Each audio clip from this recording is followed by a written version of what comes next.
Welcome to £1 Email. In this video, we're discussing your DKIM record. To ensure proper email authentication and improve deliverability, you'll need to configure DKIM for each domain you use. To do so, first log into the email panel. Then navigate to Account Manager. Under Account Manager, click DNS Records. Find the DKIM key in the DNS records. It will be listed as a TXT record that begins with V equals DKIM1.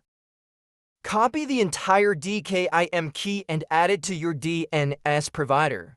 Type TXT host x _ domain key target. Paste the full DKIM key from the previous step. Make sure to allow time for DNS propagation after making changes to ensure the new DKIM record is recognized. By following these steps, you'll enhance the security of your email communications and help prevent your messages from being flagged as spam. If you need more assistance, contact our support team or check out the written version of this guide in our knowledge base. Thanks for watching. Check out £1email.co.uk.